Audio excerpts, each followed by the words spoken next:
This is Counselcast, and I'm your host, Karin Conroy, your marketing co-counsel. In every episode, I discuss marketing topics with experts who answer your questions and help your law firm achieve next-level results. Here's today's guest.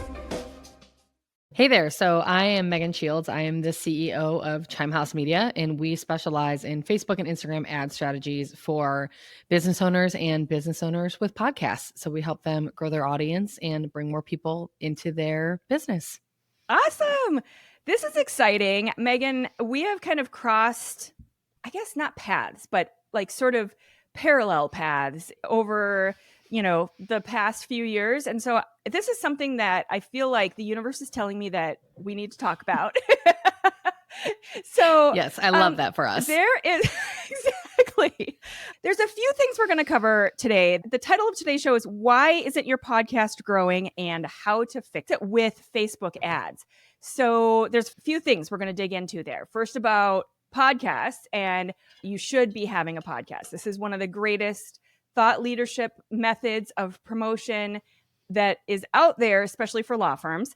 And then we're going to talk about what happens when, like, maybe you have that and it's just stagnant. And let's start first with what happens if you've got this podcast and it's just, you're getting like 3 downloads an episode, and it's like you and your mom and like maybe you again on a different your bestie, their dog. Yeah, exactly right. Yeah.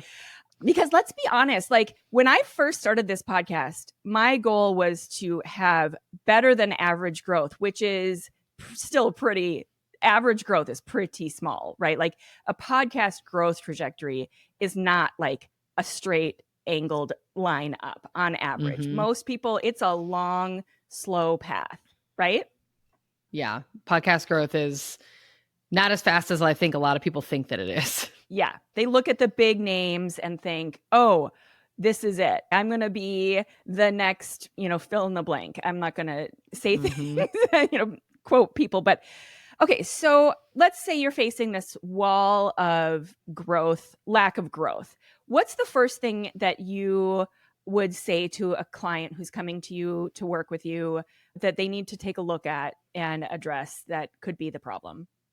Yeah. So one of the things I want to mention before we kind of dive into that, because I've realized that the more I've talked about this, it's kind of like a misconception around podcasting. Yeah. And like a podcast itself is not going to inherently grow your audience.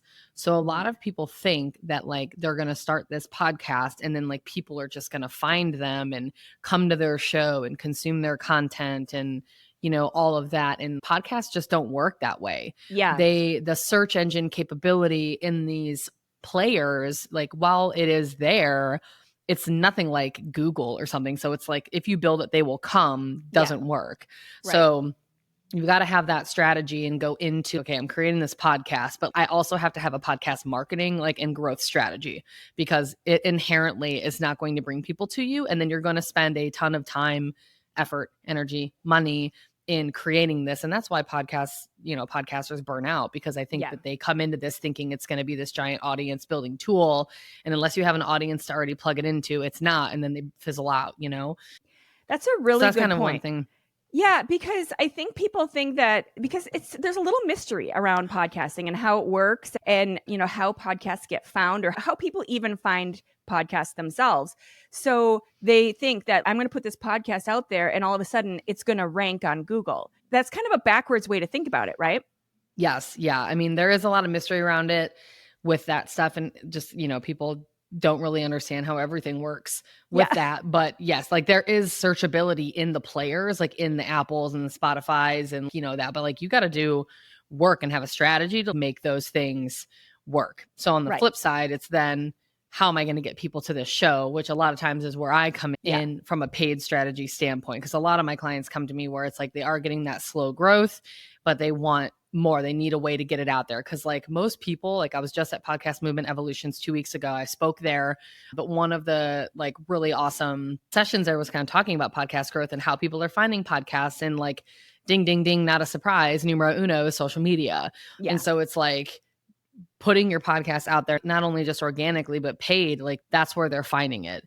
And so the organic piece in posting can be difficult again, if you like don't already have a large audience. So it can be a kind of a slog trying to get people to do that. So to answer your original question and the things to think about in getting started and what to kind of have in place, there's a few things that I typically recommend of here's kind of the baseline foundational stuff you should have with your podcast before, like, one, to optimize the organic stuff you're already doing, but two, definitely if you're looking at the paid traffic piece.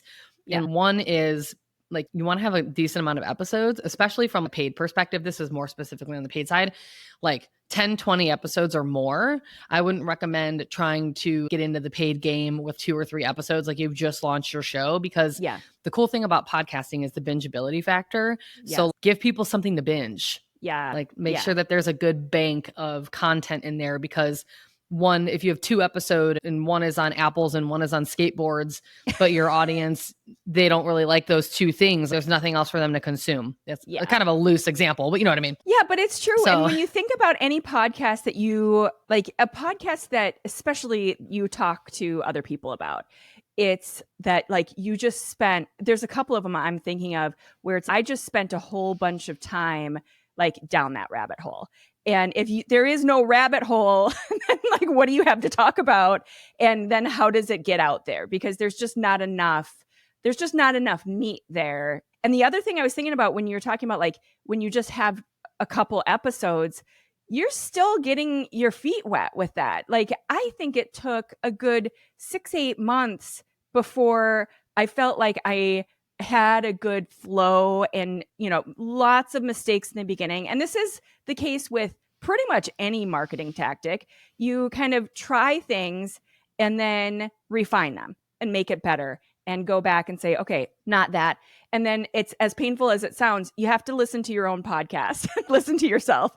And then I listened to myself, you know, in those first few, and I was like, stop doing whatever, stop doing this, stop doing that. It's like, but then there was good parts. And I'm like, okay, this is the thing I need to do more of.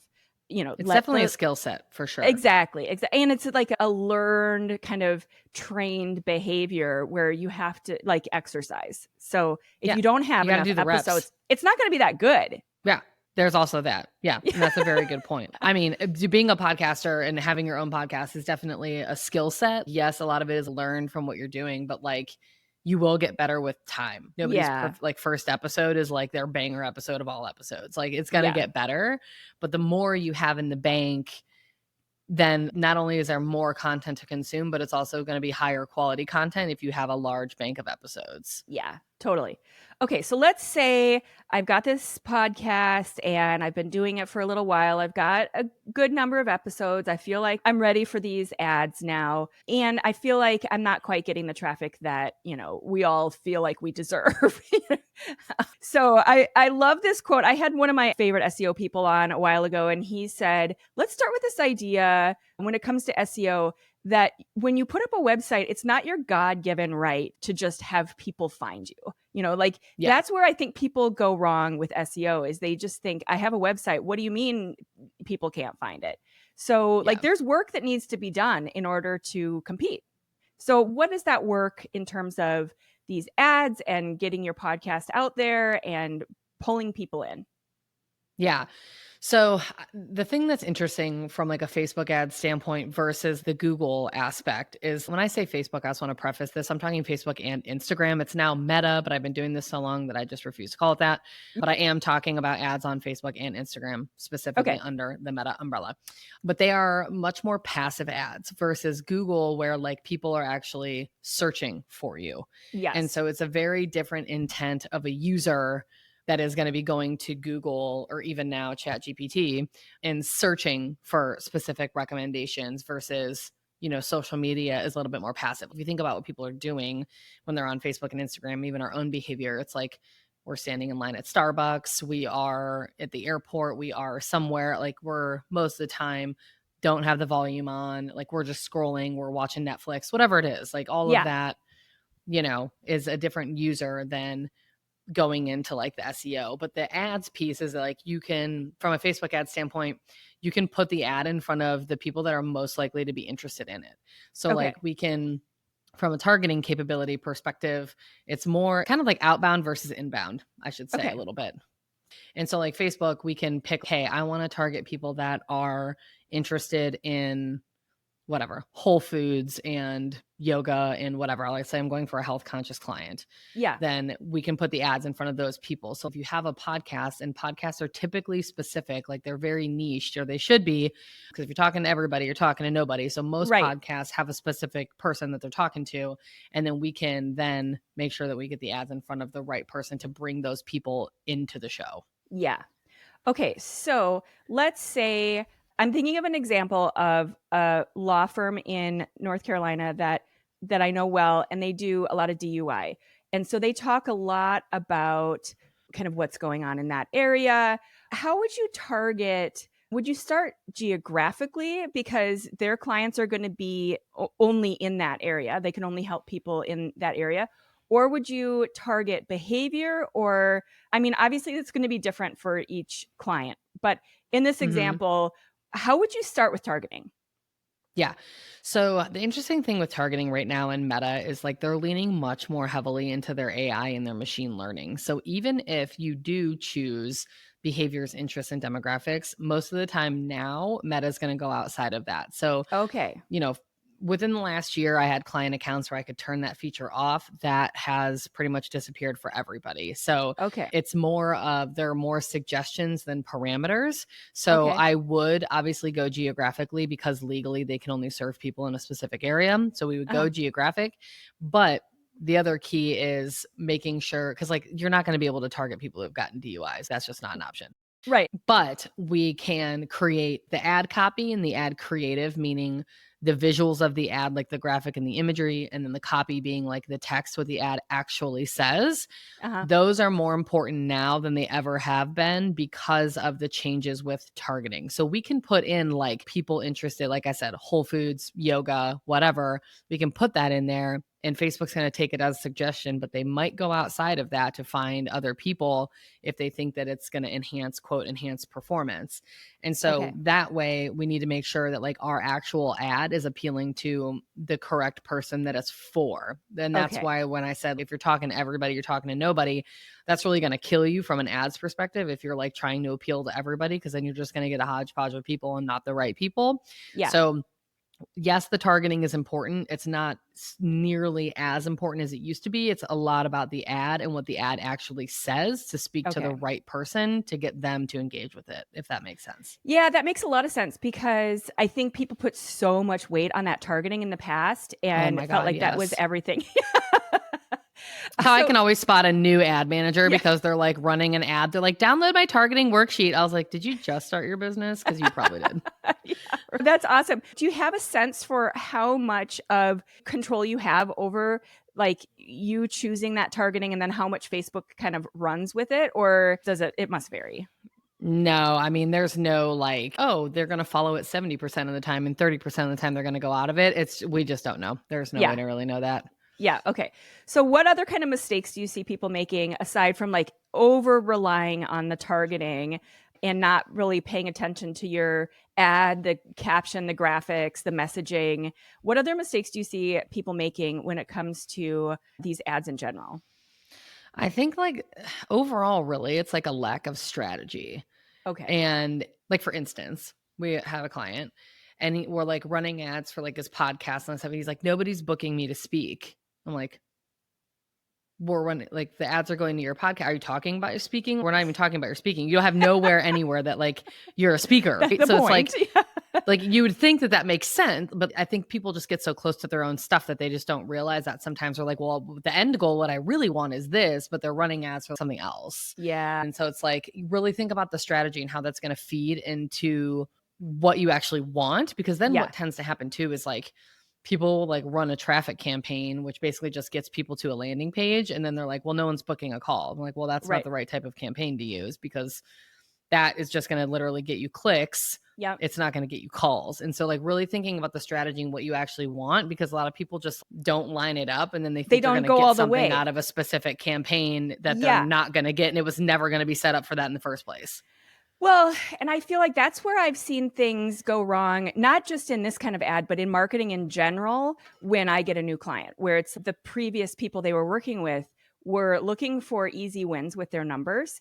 And it's like, we're going to get you some numbers, and then we're not going to talk about whether these numbers are numbers you care about, but we've got numbers.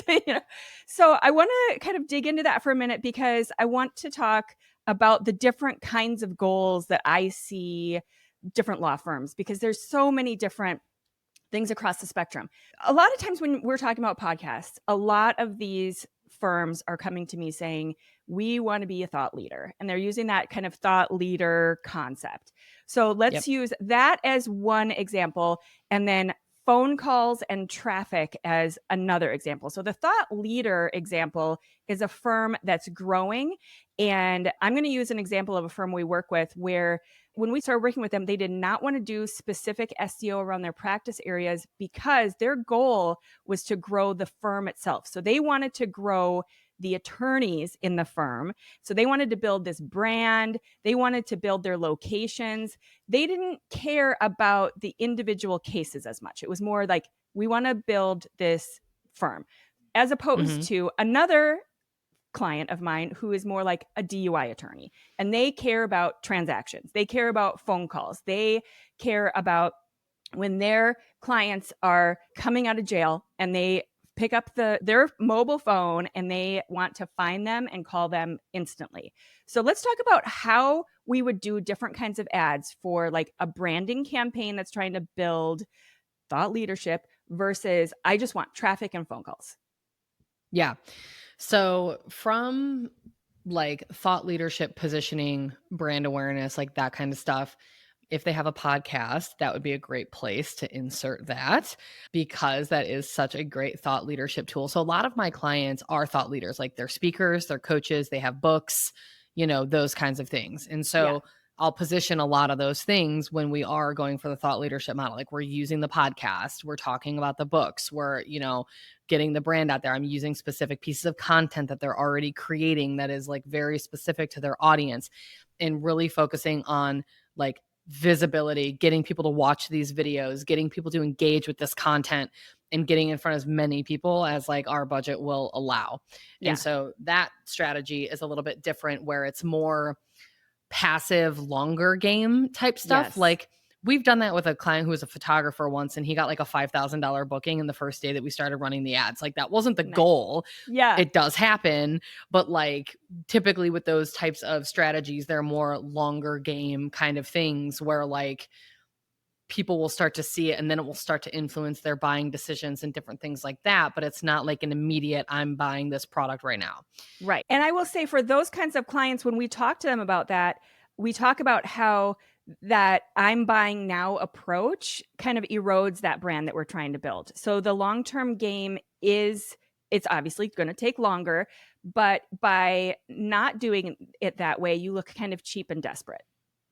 Well, and something that I talk about a lot when like I do kind of my signature talk at like podcasting conferences, or just in general, really it could go without not necessarily being podcasting, but like only 2%, 2 or 3% of people are ready to buy at any given time. Yes. Like they're at that point in their pain journey, or whatever you want to call it, in their customer journey, where they are aware, they are educated, and they are ready to purchase. Yes. But it's like, what are you doing for that other 97, 98% of the people? Like you're just blowing by them because you're so focused on grabbing the low hanging fruit. But it's like long-term businesses are built on that 97% and staying in front of them and building them and growing them and nurturing them.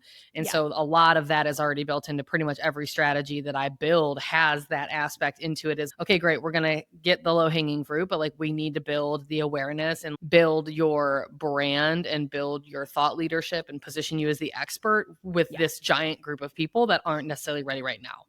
An example I use a lot. That's what's going to build long term.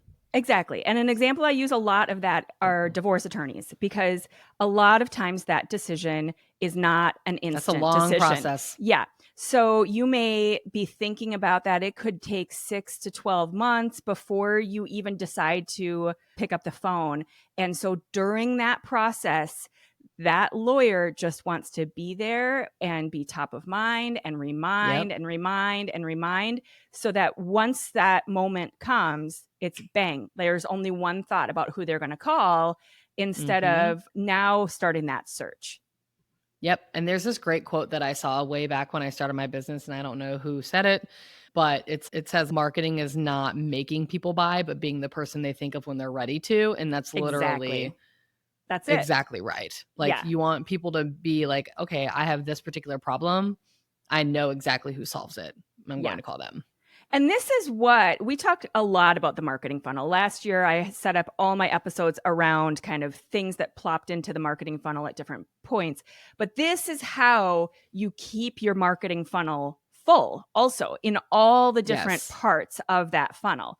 So I got derailed a little bit with that, but let's go over to the other side of that with, what if you are really looking to fill that urgent need and you have that the other kind of client who is needing just a flow of traffic from those clients who do have a more urgent need, like the DUI attorney?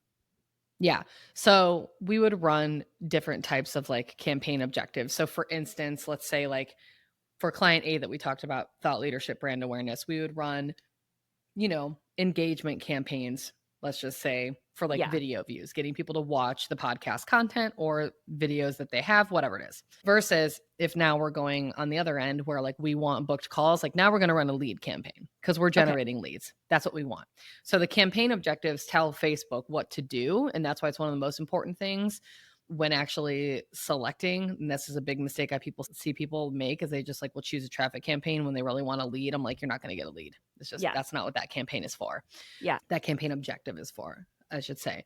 So for that person that wants those calls, like we're going to run a leads campaign to be able to make sure that we get leads, but then we have to obviously have that process set up. Like you have to have that foundation of, how do you want people to become a lead? Are we collecting their email addresses? Are they calling you? What does that look like? Because there's certain office hours, those kinds of things. Like having that process from being able to actually book the call or have the call, like thinking about what happens after that is just as important as, the ad and the stuff that comes before that too. And this is where it comes in. It's really important to kind of know what works. And so obviously, I can't think of anybody that I work with that has no experience. So they come in to me, they know how the majority of their clients are contacting them. And so think about this. You are the expert on this. Start writing this stuff down. How do the majority of your clients contact you? Is it by some chatbot on your website? Probably not, but sometimes it is. Is it through phone or email are the most likely scenarios, but maybe you do some specialized kind of thing where it's some unique, different thing. But make sure that you got an entire system around whatever that best contact method is. Yes, because ads amplify what works. Yeah. So, and it just brings more people into a process. And if the process, whatever it is, if it's broken, then the ads aren't going to be able to work. No. And oftentimes we'll hear people blame the ads when that's not at all what's happening, but it's the easy target because it's like, these ads aren't working. And it's like, are they not? Because we got numbers that show something else. Like, who's answering your phone? Are they polite? Right. Have you ever done like a secret shopper? Because I have, because when we do local service ads, which is a different topic, but they do record them and we can listen to those.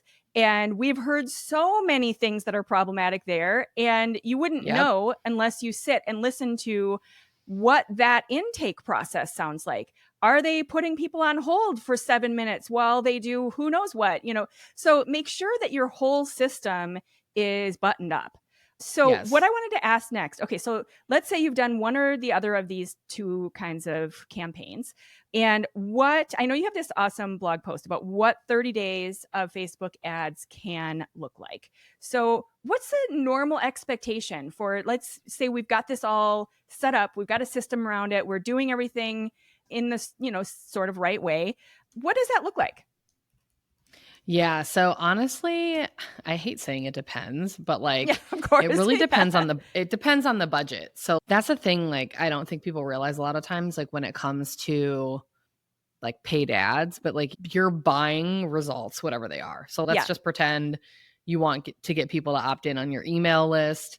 and your cost per opt-in is $2, $2 can only buy so much. Because if you go to the grocery store, you have $20 and an orange is $2. You can only get 10 out of that 20. You can only buy 10 oranges at $2 with $20. Right. It's the same thing with Facebook ads. So if you have a lead and your cost per lead is $2 and you're spending $20 a day, you're only going to get 10.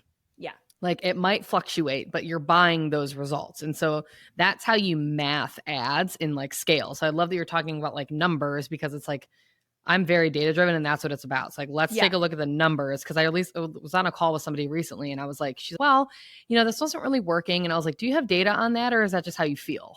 Yeah. And she was like, well, that's a really good point. And I was like, yeah, like so many people like feel like something's not working. And it's let's actually look at the numbers and see. Right. Well, should we talk about budgets first? Because I have that down, but am I putting the cart before the horse? Should we talk about budgets and then what that 30-day results? Because I think I got that backwards. Yeah, I think I can just like weave it in. So let's just say, I don't know, on average, like some of my clients are spending roughly usually at least $1,000 a month or more. Okay. But we're focusing on a few different things. So we are focusing on that portion of awareness, of like brand awareness and that kind of stuff. Typically, if we're looking at like engagements, getting people to engage with content, getting people to watch videos, we can get, I would say, anywhere from 5,000 to 10,000 interactions a month on spending $5 to $10 a day on that campaign. Okay. So you can get a lot for not very much. Yeah. And then from the leads perspective, if we're running ads to build an email list, if we're spending $20 a day, usually there, we can get about 10 or so people opting in per day with, let's say, an average of $2 to $3 cost per lead. So we'll get around that, which then over the course of a month is going to be about 300 to 400 new people on their email list. And then the podcast, typically if we're spending about 10 to 20 a day there, we're going to get anywhere from about 1,000 to it can range, but I would say about 1,000 to 2,500 like clicks to the show. Nice. So it really depends on budget. The more budget you have, the more activity you're going to get. Yeah. And that's just one of those kind of things that happens over time where like the more budget you have, you end up, making more money. And then, it's all that sort of a virtuous cycle. But that gives, I think, people a good sense of can I just go into Instagram and boost a post for $5 a couple times a month and expect that like I'm going to go viral? Yeah, no. The boosting thing is, I'm pretty sure the boosting button is like Zuckerberg being like, hey, we need $1 billion cash injection today so I can make more stupid glasses. And so can you put that pop up on Instagram to tell people they can reach 1,000 more people for $2 and just have them click it? Like, it doesn't like, it's not, if you're going to spend money on ads, don't boost posts. Like actually use Ads Manager. You'll get better results. You have better control. There's better placements in where your ad gets shown. Like just don't boost posts, my friends. I am picturing these cartoons that I used to watch where there'd be like a button that's supposed to do something. And then you look behind the kind of the thing on the button is there, it's not connected to anything. Like you're just pushing this sort of pointless button. And that's what I picture with boosting. Like it's those like buttons people have on their desk, but it doesn't actually do anything. Yeah. Like I will boost probably like once or twice a year to see if anything has changed with the process, to test it out. And last time I did it, it took like days for my ad to get out there, which is crazy because if you use Ads Manager, it'll be literally out within an hour or two. And it was just the results were so terrible. Like the cost per results were so high. The cost for the reach was so much higher than if you just use Ads Manager and run I think that's the hurdle though, is there's people who are scared of that. Or they just don't want to figure that out. And so this is for the people who just want the easy answer, but it's not an easy answer. It's sort of a dumb answer with no results. Like it's just it's not worth it. Yeah, no, not particularly. No, not if you're really wanting to implement a paid ad strategy. That's not the way to go. Yeah. Okay. So the next thing I had written down was like to ask about what kind of ads, that work the best for podcast growth. But it sounds like when you were talking about that approach and the method that you're typically, or is it true that you're typically doing a few different types of approaches? Like you're doing a lead campaign and maybe just an awareness campaign at the same time? Or, I mean, obviously it varies, I'm sure, for clients and the budget, but all things being equal, would that be an ideal scenario where you're doing a few different approaches at the same time? Yeah, so I generally will create an ad ecosystem. So like my signature strategy is my trifecta strategy where I focus on the social growth and awareness, brand building, the podcast growth and the email list growth. And then I customize things kind of outside of that. So I build this whole ecosystem to bring in new people, to generate leads, and to also like nurture that 97% and keep them in front of their audience and that kind of thing. So like from the podcast perspective, I will use a lot of times it's video, some static imagery kind of works well. I don't love to use cover art. I've had one client where the cover art actually was the best performing ad, but she had a unique cover art picture where like her smile was a banana. So I think like that just like grabs people. Got attention. Yeah. And it was a nutrition based podcast, but like leveraging, video a lot of times. And I don't use guest episodes typically in ads because I want to position my clients as the expert. We don't want to pay to advertise somebody else. Yeah. And so a lot of times like I'll use video for that and I'm running a lot of different things all at one time. Okay. So you mentioned the email campaign.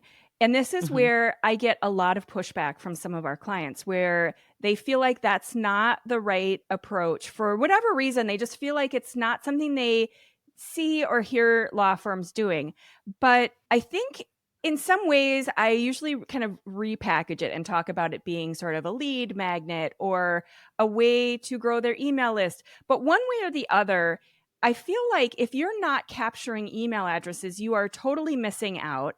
And what's a simple way that you've seen sort of service-based professional businesses do an email campaign that doesn't feel kind of weird and feels kind of logical? Yeah.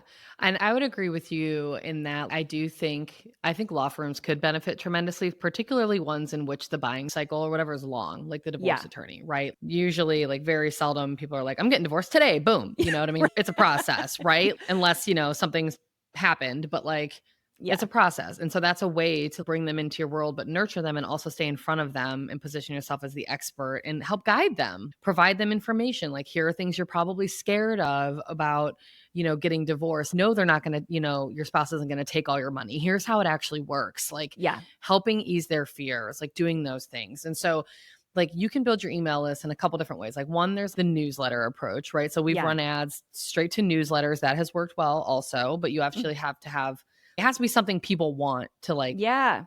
get. Like you have to tell them what they're going to get out of it, right? If you just run an ad that's join my newsletter, I'm a divorce attorney, and they're gonna be like, I don't know what that means. Why? What am I going to Yeah. get out of this? Yeah. Like, Why what's would in I it give for you my me? Like, yes. what's in it for me? What can I expect? So from a newsletter perspective, that's the route I would go from a messaging, lens. And then there's the free guide or the free giveaway, like Yeah. not free giveaway, but like a free guide, 10 things to think about when you're getting divorced or something. We'll just Yeah. go to the divorce attorney route, or 10 misconceptions that like, whatever, something like that, like something that people are going to exchange their email for to get that information. And it doesn't have to Right. be like a crazy, it doesn't have to be an ebook. People are like, I'm going to make an ebook. I'm like, no one's going to read that. But like, if you have like Canva, like you could literally just make an 8, 9, 10 page thing in Canva. Yep. And it can be a super valuable like PDF. And it's a great way to position you as the expert, be able to help your audience and then get them in your world so that you can continue to nurture them. So those Yeah. are some pretty easy ways to begin building your email list. We talk a lot about frequently asked questions when it comes to the website content, because it's a whole other thing when it comes to SEO and Google and the, schema and that whole thing that I'm not going to get into. But frequently asked questions are really, really important for your website. But you can repackage frequently asked questions. So you're overcoming objections. You show them that you know what you're talking about, but you already know what these frequently asked questions are. You know what the top 3 things people ask you when they get on the phone with you. And a lot of times it's going to be, how much is this going to cost? How long is it going to take? And, probably 1 or 2 other things that I don't know because I'm not a divorce attorney, but that, start with that and then go out from there and make it a little bit more catchy and add a little bit more of a hook to it. But it doesn't have to be this weird thing like you're offering a chocolate chip cookie recipe when you're a divorce attorney and it makes no sense. Like, it should make sense for what they want. Yeah, I think that's a really good point, but also make sure you're not like leaving their email address on the table, because that's kind of the whole point of gathering this traffic and getting them into your little sphere. Mm-hmm. And also too, like those people can also refer you as well. So like Yes. even if they don't need you right now, like one of my good friends is a divorce attorney and I refer people to her like crazy. Yeah. But like those people can also, become people that refer you even if maybe they're not ready for your services now either. Yeah. So there's a lot of different ways that can be beneficial. Totally. Okay, so it is time for the Thought Leaders Library. We have a whole section of the website where all of our guests have mentioned a book that they want to recommend that you have on your library, in your library, or take a look at. So, Megan, what is the book that you want to recommend for this episode? Yeah. So the book that I would recommend would be Chillpreneur by Denise Duffield-Thomas. Nice. All right. So, what is this chill? I love this idea. I feel like people take a look at entrepreneurship and they just look at the level of stress that they're going to have. And so, this idea of taking it Yeah. in a chill approach is attractive.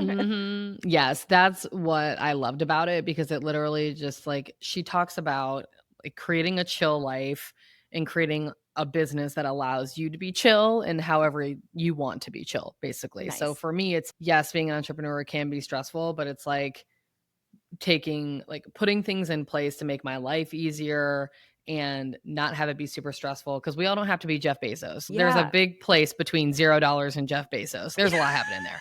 And so, having kind of that chill business that allows me to live that chill life, which is why I did this in the first place, just was like super relevant to me. So, Yeah, I feel like I know your story kind of started during COVID, and I feel like there is a moment there when a lot of us looked at the way that, and a lot of attorneys contacted me during that time, and it was not necessarily about building a business as much as it was like supporting this certain kind of life that they all of a sudden were having these epiphanies about. mm, And I think there's a lot about lawyers and law firms and these sort of traditional law firm kind of approaches that really doesn't support a normal life, especially for women. And so that sounds awesome. And I think to kind of take that approach, and especially if you're looking at starting a firm and embedding that into the way that you're going to build a business, I feel like there's a much higher rate of not just monetary success, but just your life in general and mental health and all those good things.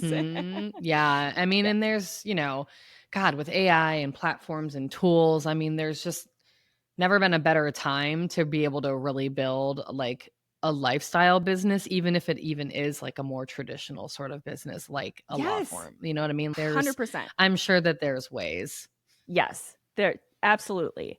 And it's so cool and fascinating to see everything that changes like on a daily basis with the world and the internet and AI and all of this good stuff. Okay, so Megan, we covered a lot. There's so much to know about Facebook and meta ads and all of this stuff, but let's say, we're kind of closing up the episode and people are kind of simmering. What's the first thing they should think about doing when they take a look at their firm and their marketing in general, and they're thinking, and let's assume they have a podcast, what's the first thing they should take a look at and address? Yeah. So I think overall, especially if you're going to be moving into the paid ad space, and we talked about this before, like you want to like audit your foundation and make sure that like all of your things are buttoned up. The way in which people reach out to you is buttoned up. There's not broken buttons and links everywhere and that kind of stuff. Audit your Yeah. systems, audit your foundations and your assets, your website, your chatbot, your this, your that, like all the things that you have. And then think about like, how do I want paid ads to support me? Yeah. And come at it from that way. Think about the strategy and what you actually want from it before you move forward in doing that. But you got to have the foundation in place before you start moving traffic to it. Yeah, I was thinking recently about someone who had all these things and they were putting together a campaign, and then it was all turned on and running. And then we realized that the email follow-up campaign was paused. It was like, come on.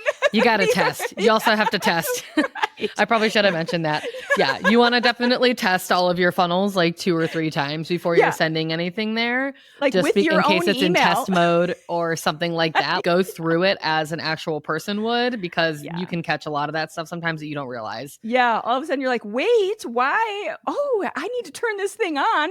It's a little bit is this on? Triple check that for sure.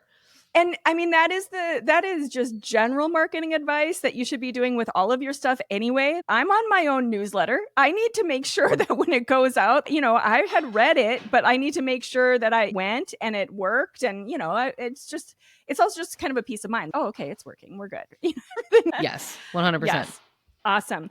Megan Shields is the CEO of Chime House Media. Thank you so much for being here. This was so helpful. And I feel there was a lot there, but it also seemed, okay, this is manageable. We can do this and we can get some results, and we can make these podcasts have good results and numbers without having to sit on it for 6 years before anything happens. Yes. Yeah. Well, thank you for having me. It was super fun. Thank you for listening to this episode of the Counselcast podcast.